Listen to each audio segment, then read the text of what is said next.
Tau gak sih, aku tuh tipikal orang yang eh, nggak pernah mau ngumbar masalah percintaan di publik gitu loh. Halo teman-teman, selamat datang di VIP Talks, yaitu kita bincang-bincang seputar Kema VIP UPI. Nah, kalian apa kabar nih? Semoga pada sehat ya. Kali ini kita kedatangan bintang tamu kita, Ketua BEM Kema VIP UPI, yaitu Teh Asmi. Halo Teh Asmi, Yeay, selamat halo, datang. selamat siang, sore, pagi, malam. Sore sih sekarang Oh ya ya. udah, ya dimanapun itu teman-teman berada, Semoga sehat-sehat, iya semoga amin. sehat-sehat. Teteh apa kabar? Sehat? Alhamdulillah sehat. Sehat, alhamdulillah. Jadi teman-teman, hari ini kita akan kepo ini tentang Teh Asmi seputar organisasinya, kuliahnya maupun percintaannya nih. Wow, ini Oke, nggak ada di briefing nih, yang terakhir. oke, Teh Asmi siap Siap, untuk siap. kepo-keponya nih hari ini ya teman-teman. Oke, sebelumnya kita kan sudah buka Q&A ya di IG BEM Kema VIP. Nah, hari ini kita akan bacain pertanyaan-pertanyaan dari kalian semua nih yang titipin di IG BEM itu. Oke. Teteh kan baru udah Oh, ini udah menjabat. mulai nih. Oh, udah mulai Oh, ini. udah mulai.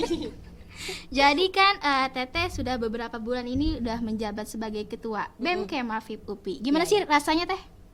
Rasanya sangat luar biasa. Luar biasa ya. Aku kepo banget nih. Alasan khusus Teteh mau mencalonkan menjadi ketua BEM Kema VIP ini tuh apa sih? Alasannya dari dulu nggak pernah berubah sih. Pengen bantu Kemafik. Menjadi yang lebih baik lagi ya. Aku nggak bilang menjadi lebih baik lagi sih, enggak. Tapi aku rasa aku ingin mengkontribusikan tenaga dan pikiran aku untuk membantu Kemafik. Terlepas itu jadi lebih baik atau enggak, itu bonus. Tapi itu adalah hal yang harus diusahakan gitu. Oke, baik banget ya, tulus gitu tujuannya gitu. Ah, Teteh tuh kenapa sih berani mencalonkan diri gitu? Sesuai Teteh kan nih perempuan ya. Kok ada rasa berani gitu kan yang kita sering lihat kan ketua tuh rata-rata ya. Laki-laki gitu kan. Ini kok Teteh perempuan gitu. Mau mencalonkan diri gitu, Teh. Oh, ini sistem patriarki di Indonesia emang belum pudar sih. Ya. Enggak, jadi gini, eh bagiku ya, Mm-mm. kesempatan untuk menjadi pemimpin itu terbuka untuk siapapun, terlepas dia laki-laki atau perempuan gitu Ya, sih. Jadi pasti. kenapa aku berani? Ya, aku tidak memandang diriku sebagai perempuan. Ya begitu juga barangkali nggak ngelihat pemimpin itu laki-laki atau perempuan, tapi ya ketika dia ada kemauan dan kapasitas untuk memimpin sebuah organisasi atau sebuah kelompok, ya kenapa enggak gitu. Ya, hebat sekali jawabannya. Jadi eh, maupun perempuan ataupun laki-laki ya, kalaupun dia punya kemampuan dan mau kontribusi sesama Betul. gitu, ya calonin aja gitu. Iya. Betul. Dan Oke. selama ada kesempatan untuk melakukan kebaikan, kenapa enggak sih? Karena Bener. kebaikan tuh banyak banget loh nih, tapi yang jadi tantangan adalah gimana kita mau ngambil peluang itu gitu. Ya, Itu sih. bener. Bener banget. Terus Teh, ada pertanyaan selanjutnya nih. Kan Teteh pasti sibuk lah organisasi, kuliah gitu kan. Gimana sih cara ngatur waktunya gitu biar balance, biar antara kuliah sama organisasi itu tidak tabrakan itu? Kalau yang aku lakukan tuh, aku tidak memanajemen waktu, tapi aku memanajemen diri gitu. Jadi kalau manajemen diri pasti manajemen waktu bakal keambil kan. Ya. Nah, di sana aku membagi peranku sebagai apa ya, mahasiswa, dan Mm-mm. juga membagi peran sebagai ketua di BMK Mafid gitu. Jadi ketika aku udah clear akan pembagian peran itu, otomatis aku pun bisa memanajemen waktu, kapan kiranya aku harus berperan sebagai ketua dan kapan kiranya aku berperan sebagai mahasiswa. Karena bagi aku akademik itu sebuah kewajiban, Iya, betul dan banget. organisasi adalah kebutuhan. Kalau bagi aku ya ngelihatnya gitu. Jadi ketika dua hal itu bisa berjalan beriringan, ya karena aku udah clear akan pemetaannya itu gitu nih. Jadi nggak pernah ngerasa terbebani atau ngerasa gara-gara BEM nih aku kuliahnya berantakan. Enggak sih, nggak pernah ngerasa gitu. Berarti bisa lah ya menyeimbangkan antara waktu kuliah dan organisasi karena emang sama-sama butuh keduanya gitu kan. Apalagi kuliah emang wajib banget kan. Betul, karena Suatu kalau kewajiban. nggak kuliah ya aku nggak bisa ikut BEM. Ya, Iya betul nggak banget sih? ya. Betul sekali. Oke, ngobrolin tentang organisasi nih Teh. menurut Teteh sendiri nih, organisasi itu apa sih Teh? Organisasi itu tempat atau wadah berkumpulnya orang-orang Ya. yang punya punya tujuan bersama sih. Sepemahaman yang aku dapati dari dulu sampai sekarang itu. Jadi kayak misalkan kita mau maju sama-sama, ya itu tujuan kita gitu, harus kita capai bersama-sama, seperti itu. Iya, karena organisasi kan banyak ya nih bentuknya. Pasti gini deh. Gak tau ya, ini mah jawabnya by experience aja ya. Yeah. Karena aku juga nggak inget tuh teori organisasi dari buku. Karena bagiku organisasi ya ketika ada perkumpulan kelompok atau wadah seorang-orang yang punya visi, yang punya tujuan dan dicapai bersama-sama.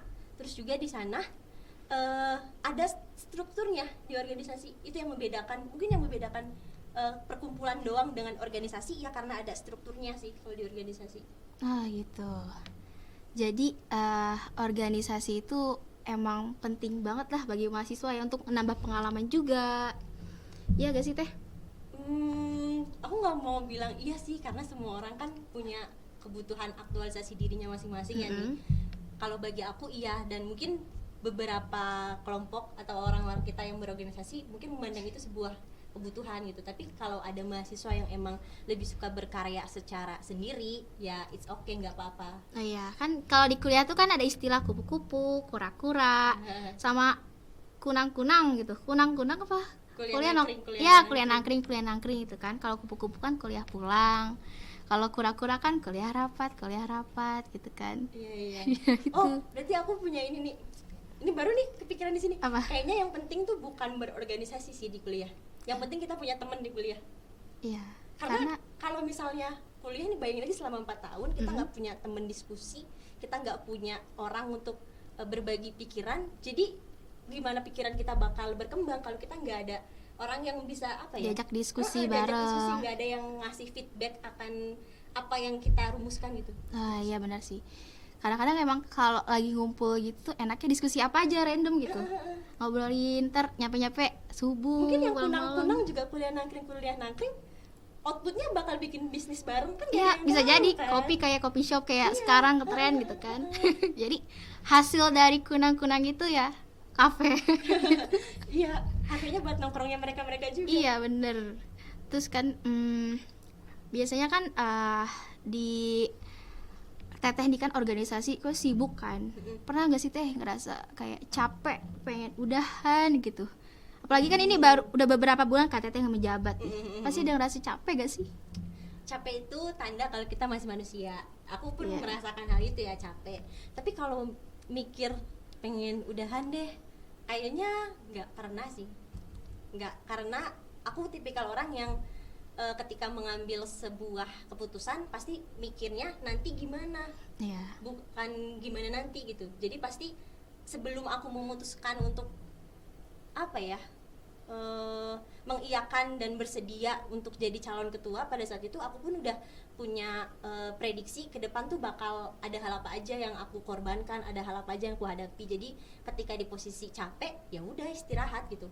Toh ini udah komitmen yang kamu ambil. Intinya diselesaikan sampai akhir ya.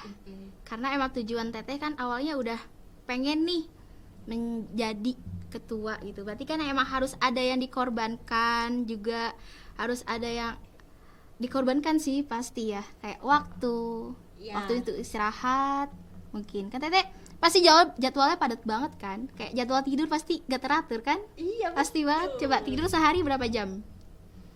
Nggak tahu deh. Pasti gak teratur kan.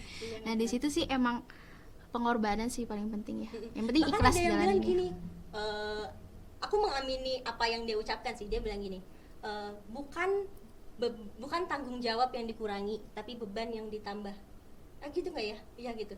Jadi maksudnya bukan tanggung jawab kita untuk berkontribusi di masyarakat yang dikurangi, tapi pengorbanan. Bukan beban, maaf. Berarti pengorbanan yang ditambah gitu. Ketika kita udah mengambil langkah untuk berkontribusi sekitar, ya bukan berarti mimpi-mimpi yang sebelumnya udah ada itu harus dihilangkan salah satu, enggak gitu. Berarti di sana harus ada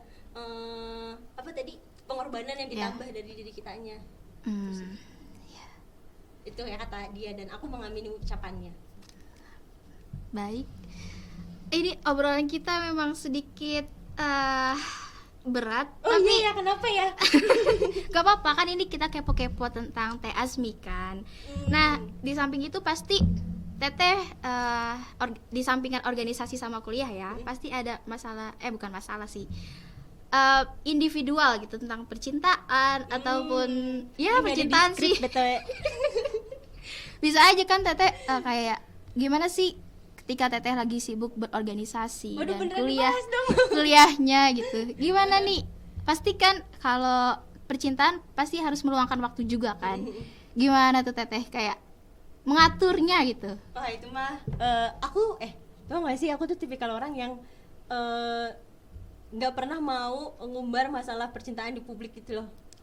Jadi coba keep berdua Iya, saja. berdua aja gitu. Jadi menikmati ya sesuatu tuh berdua saja Ya, gitu. kuncinya dari hubungan kan kompromi ya. Ketika Benar. menjalin sebuah hubungan, ya kalau mau menjalin hubungan ya itu kuncinya kompromi dulu. Berarti kan harus clear, tahu dari kesibukan masing-masing Mm-mm. gitu. Jadi saling ngerti ya. Iya, saling ngerti. Bener. Emang harus perlu Oke, banget next. sih kalau gitu. Kenapa nih? Padahal percintaan itu sangat asik kalau untuk dibahas. Terus ada titipan lagi nih Teh dari responden yang ada di IG, jadi Torik Baraja. Teteh Aku harus dimention ya namanya. Ya tadi gak dimention. Ini panjat nih. ada makanan dan minuman yang paling favorit di Gerlong tuh apa Teh? Yang paling favorit ini, semoga orang yang nanya mau beliin ya. Iya, semoga. Choco Changer, Oh, Choco Changer rasa apa? rasa original. Oh, original. Yang dingin apa yang panas? Yang dingin. Yang dingin. Terus pakai grass jelly tuh enak banget sih diminum siang-siang. Itu kan minumannya. Kalau makanannya apa? Ayam. Ayam, Makanan- ayam, ayam. Ini makanan AKB. AKB itu apa? Gua Asal pernah. kau bahagia. Itu nama ayam serundeng gitu. Pokoknya Di mana? Di daerah Alfamart deket mau ke Geger Arum sih. Tapi itu Oh. masih daerah Geger Kalong. Oke, bisa ya jadi rekomendasi Iya. kalian mau bahagia, cari ayam asal kau bahagia. Kontak personnya ada di sini nih. Di Tolong bawah edit ya sini. nanti ya. Oke, ada lagi nih Teh. Pertanyaan dari responden satu lagi. Kadang ada pertanyaan titipan ya. Kadang aku kurang pede Teh, tapi pengen banget gitu aktif di organisasi gitu. Gimana sih bisa tampil pede di hadapan orang banyak gitu? Aku juga orangnya nggak pedean sih. Nggak pede. Tapi Iya. gimana rasanya Gimana membangun caranya? rasa percaya diri aja gitu Teh? Membangun rasa percaya diri. Bentar, apa yang ngeting itu dulu ya? Karena aku tipikal orang yang malu tampil di depan banyak orang. Aku nggak suka jadi pusat perhatian. Gitu. Iya, sifat aku gitu. Tapi ketika bersikap menjalani peran sebagai pemimpin kan nggak bisa kayak gitu ya. Iya. Karena sifat dan sikap itu dua hal yang berbeda. Mm-mm. Oh, berarti untuk menjawab pertanyaan dia adalah belajar dan latihan. Karena semakin banyak melatih untuk tampil di depan umum, itu akan semakin terlatih juga percaya dirinya gitu. Kayak asal bisa karena terbiasa gitu Betul. ya. Gini deh, contoh praktis dan paling mudahnya ya ketika kita presentasi di kelas. Oh iya benar. Iya nggak sih? Gimana kita caranya tampil di hadapan orang tanpa grogi, Mm-mm. mempresentasikan apa yang kita nanti ucapkan tanpa betul. lupa gitu kan. Dan aktif berpendapat di kelas itu jadi melatih mental percaya diri sih menurut Iya, aku. benar. Itu hal yang paling dekat di lingkup kita ya, di lingkup Iya, mahasiswa gitu. di kuliah. Diam sehari-hari lah kita kan presentasi, menghadapi dosen gitu kan. Sikap percaya diri itu emang perlu banget sih di kalangan mahasiswa sekarang gitu kan. Oke, terus ada lagi nih Teh. Apa sih yang dicari dalam organisasi? Ini pertanyaan dari siapa? Dari Bang Torik lagi. Kita mention terus nama dia ya, panjat nih dia. Yang dicari dari organisasi adalah aktualisasi diri sih, tempat untuk pendewasaan dan berkembangnya diri aku. Karena di awal aku udah bilang ya, organisasi bagi aku adalah sebuah kebutuhan gitu. Jadi ketika ditinggalkan ya berarti aku nggak dapat kebutuhan aku gitu. Dan aku tipikal orang yang soliter, udah kayak badak aja ya. Jadi aku lebih suka sendiri gitu. Tapi sikap sendiri aku tuh nggak akan bikin aku berkembang. Sikap Iya. ketidakpercayaan diri aku, sikap ketidaksuka keramaian dan tampil di depan banyak umum itu nggak akan membuat diri aku berkembang untuk mencapai cita-cita aku gitu ya. Gitu. Nah, organisasilah yang membuat aku belajar untuk meminimalisir sifat-sifat itu. Gitu. Ibaratkan jalurnya, Iya, jalurnya untuk berkembang bagi jalur- diri sendiri gitu. Jalur aktualisasinya ya di organisasi, itu yang aku cari. Karena organisasi tuh serunya tuh apa ya? Tantangannya tuh ada aja. Iya, Tetep- dalam menjalani proker. bener, ada aja, selalu aja kayak ada yang masalah apa lagi. Tapi Iya, tuh benar. ngeluh tapi tetap dijalanin, dan setelah itu tanpa sadar ternyata ada upgrade diri di sana, ada upgrade diri kita gitu. Kayak bagaimana cara mengatasi masalah ini loh. Satu persatu kita ternyata bisa menghadapinya Iya. gitu. Oh, itu ya. Penting banget berarti ya. Oke, Teteh, lanjut lagi ya. Ini nanti ada musik-musiknya kan ya biar nggak tegang. Kayak iya sih. Ya, soalnya kita pembicaraan tegang sekali. Iya. Oke. Gini nih. Teteh, kenapa milih masuk UPI? Ini pertanyaan titipan dari Vian. Oh iya. Iya. Gak sengaja sih sebenarnya masuk UPI. Lolos apa? Lolos tes. Lolos SBMPTN pilihan ketiga UPI. Oh, pilihan ketiga. Mm. Alhamdulillah rezeki Aku berarti di sini. spill Ya. sedikit ya. Jadi sebetulnya 2017 tuh udah pernah kuliah di salah satu PTN di Jawa Tengah. Terus aku ikut SBM lagi Oh ya. dan aku milih milih mata kuliah program studi yang emang di sosial gitu, sedangkan program studi yang aku jalani sebelumnya itu nggak sesuai dengan passion gitu. Oke. Sebenarnya bullshit sih ya. Aku rasanya waktu itu apa aku coba terima dulu ya, tapi aku nggak mau nanti di depan aku nyesel karena ada kesempatan yang belum aku ambil. Karena pada saat itu ketika aku udah menjalani kuliah semester 2, oh ternyata masih bisa ikut SBMPTN. Itu tandanya aku masih punya kesempatan nih untuk coba gapai cita-cita aku gitu. Aku kan pengen banget menggeluti social worker gitu ya. Ya. Sebenarnya bimbingan dan konseling itu kan salah satu dari social worker. Nah, itu tuh di pilihan ketiga dan ya Alhamdulillah lolos. alhamdulillah lulus. Dan sekarang di sini menjadi ketua BEM Kemafim. Wow. Hebat.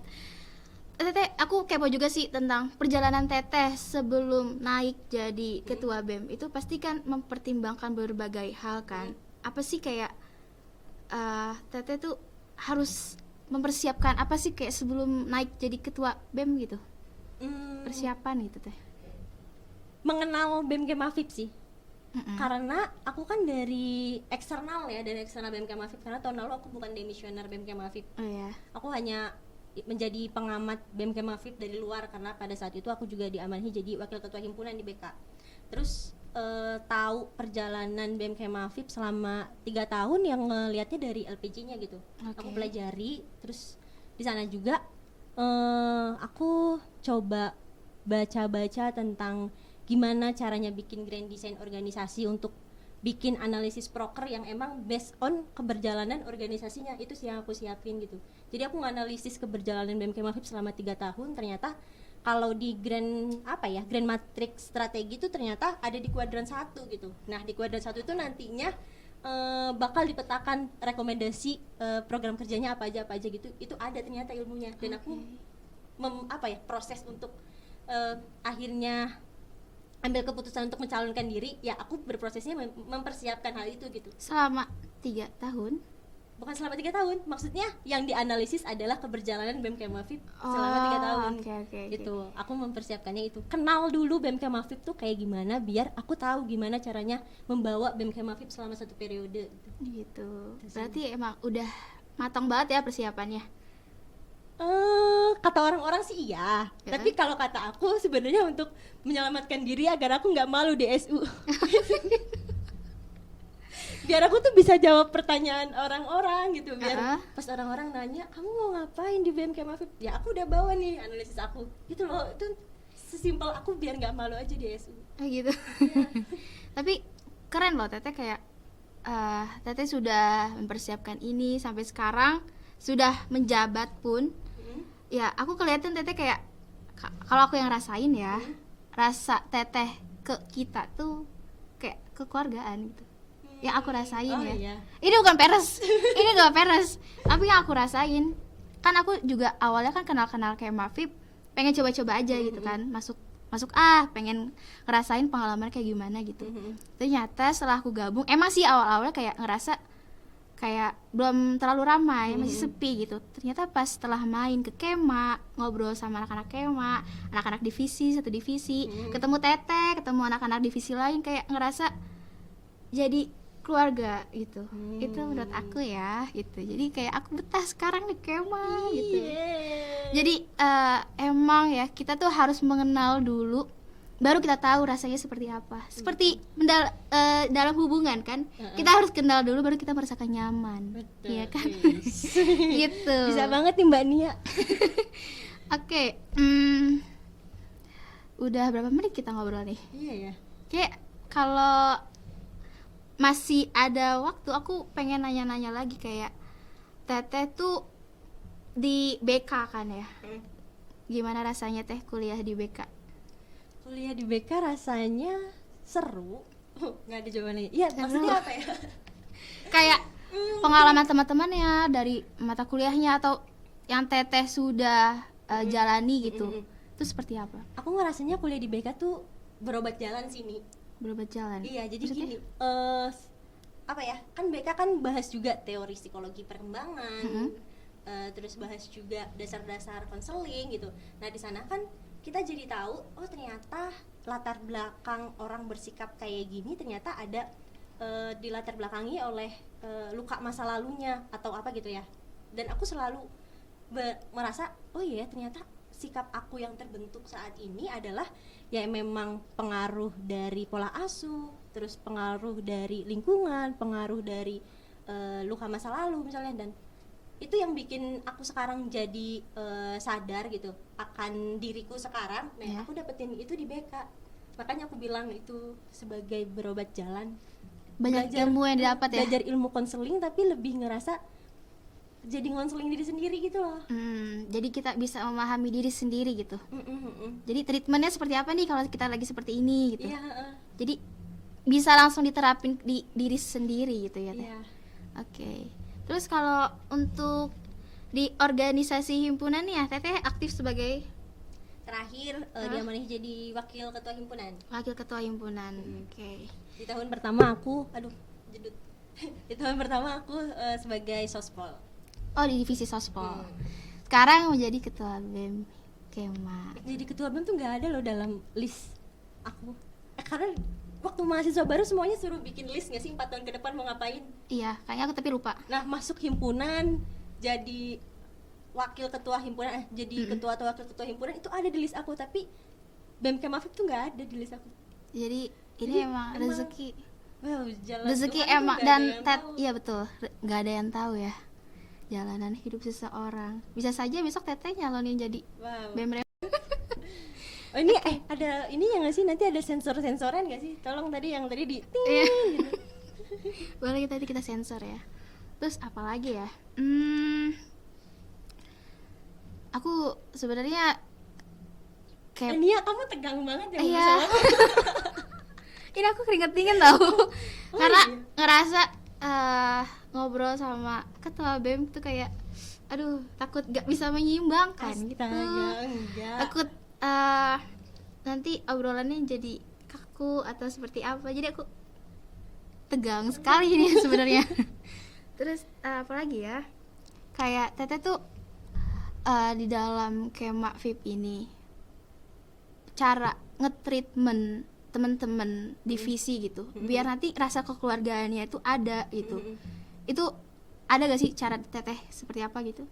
Sebetulnya kalau yang untuk nge-reach anak-anak di divisi atau bidang, kan kalau BEM Kemafib kan ada bidang lalu biro ya.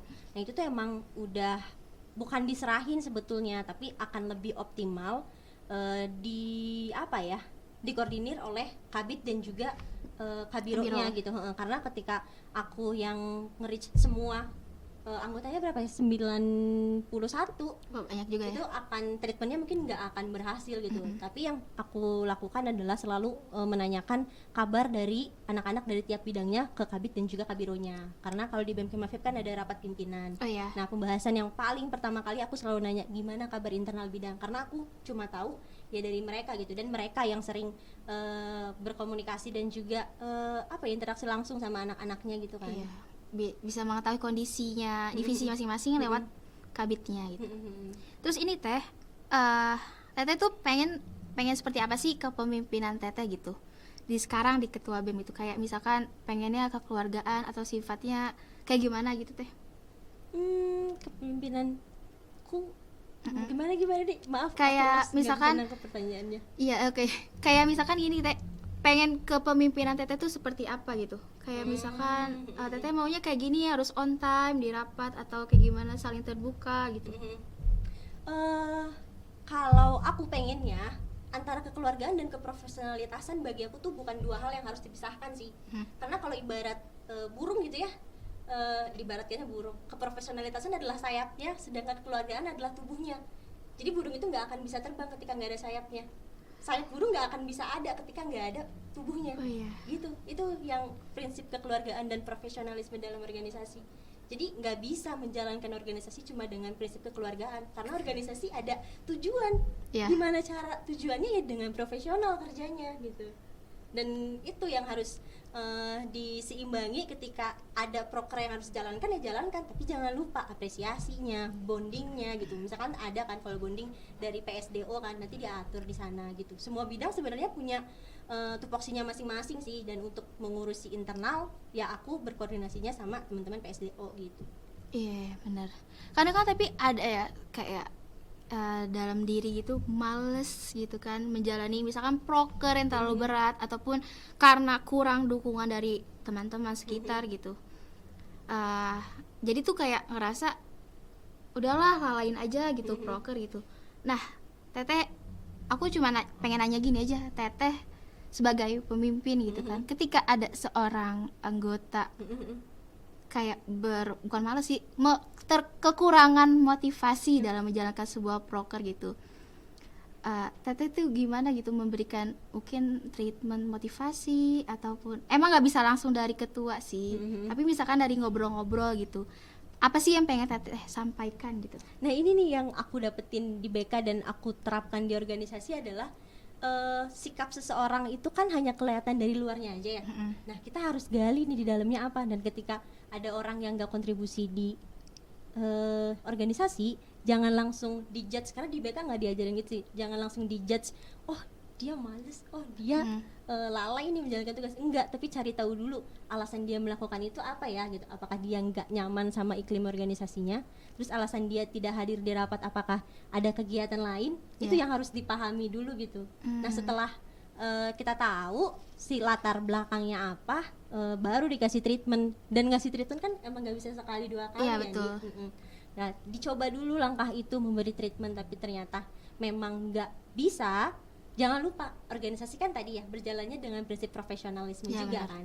Ketika memang tidak bisa memenuhi standar operasional prosedur organisasi, ya harus ada gitu yang ditegaskan di sana. Organisasi kita nggak bisa selalu memaklumi untuk menjadi sebuah pembenaran, tapi kita pun berjalan atas standar operasional prosedur yang itu menunjang keprofesionalitasan kan. Ya, jadi ditegaskan gitu. Lebih baik ya harus memilih salah satu gitu loh, antara misalnya oke, ternyata dia memang belum bisa membagi waktunya untuk mengikuti BEM Kemafib dengan kegiatan lainnya. Ya kan kita kasihkan di sana ada pilihannya tetap bertahan tapi dengan menjalankan bisa menjalankan komitmennya, atau pilihannya mengundurkan diri gitu. Kan semua kan pilihan itu akan tetap ada kan gitu. Dan ya menurutku ya harus dikasih pilihan itu. Iya sih, kadang kan kita untuk gabung di suatu organisasi kan pasti ada udah di awal ya, kita ini tanggung jawab nanti sampai akhir periode. Jadi ya mau gak mau sebenarnya tanggung jawab itu harus dilaksanakan gitu kan. Gimana nanti kitanya bertanggung jawab sama diri sendiri juga kan, kayak berat gitu, kayak misalkan dikasih amanah tanggung jawab tapi tidak dilaksanakan, pasti ada di dalam diri tuh kayak rasa bersalah gak sih gitu kan. Iya, nih dan yang harus digaris bawahi adalah ketika dia masuk organisasi itu kan dengan kesadaran penuh gak sih? Iya betul. Ngelihat ada pamflet BEM Kemafib open recruitment, mau daftar, kan pasti itu dengan kesadaran Iya penuh gitu. pasti. Nah, ketika ada kesadaran dia di sana, ya berarti BEM Kemafib pun apa ya, berhak meminta waktunya, berhak meminta Kontribusinya. gitu. Jadi ya sebelum gabung dalam satu organisasi pasti harus memikirkan plus minus, tanggung jawabnya, amanahnya nanti ditanggung tuh harus dibereskan sampai akhir itu. Jangan kalau misalkan ada masalah sedikit kan bisa diselesaikan, didiskusikan, jangan langsung kayak mau menyerah gitu. Karena kita kan sebagai manusia juga harus menjalankan suatu tanggung jawab. Betul. Pasti merasa bersalah banget sih kalau misalkan gak dijalanin gitu. Makanya aku pernah dapat satu kalimat insightful ya dari Bang Manik, ketua BEM UI. Bang Manik pernah bilang gini, coba tanamkan dalam mindset kalau mau ikut organisasi itu bukan mau jadi apa, tapi mau berbuat apa. Jadi ketika ada oprek BEM Kemafib, saya mau jadi anggota BEM Kemafib, jangan berhenti sampai di sana, tapi harus dilanjutkan gitu. Saya mau jadi anggota BEM Kemafib, mau berbuat apa, A, B, C, D gitu. Ketika mindset itu sudah tertanam, nantinya amanah sekecil apapun tetap ada kontribusi yang maksimal yang diberikan gitu. Iya benar. Itu sih. Kontribusi kita misalkan di divisi lain lagi melaksanakan apa, kita ikut kontribusi, meramaikan, jangan cuma di divisi lain itu aja gitu. Jadi di divisi itu aja maksudnya gitu. Jadi tugas kita sebagai anggota BEM Kema ya ikut berkontribusi aktif di dalam organisasi itu gitu. Iya, anggap aja ini semua anggota BEM nonton ya. Iya. Oke, pertanyaannya sudah habis Teh. Wow, ternyata Sudah waktunya sudah cukup kurang sih sebenarnya. Pengennya ngobrol-ngobrol langsung lagi nanti di kesempatan lain lagi gitu. Oke, untuk mengakhiri sesi podcast pertama ini, aku pengen closing statement dong dari Teteh. Wah, closing statement dari aku dalam mengambil langkah berkontribusi, maksimalkan sekecil apapun amanah yang diberi. Jangan sampai ketidakmaksimalannya kita merusak sistem yang sudah berjalan, merusak cita-cita seseorang.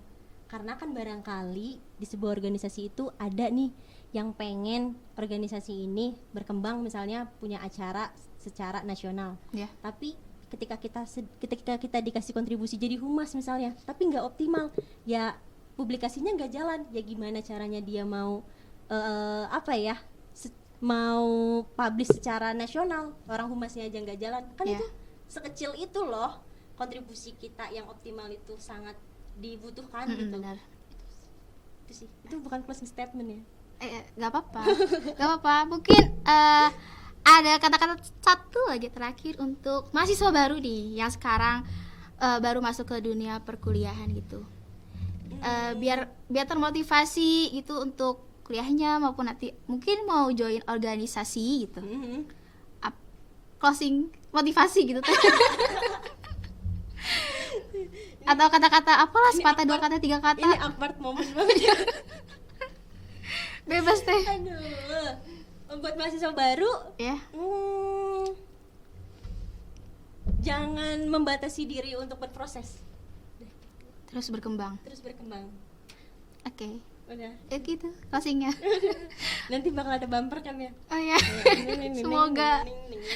Oke, alhamdulillah ya kita sudah selesai di acara kepo-kepo tentang Teh Azmi hari ini.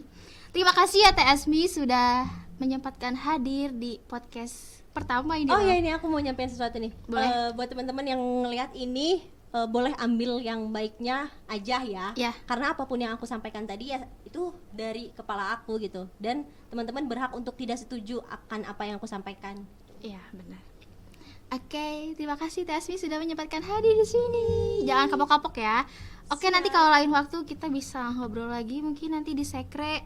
Iya, ya boleh ya. Oke. Sekre Kemafib terbuka 1x24 jam. Oke, siap.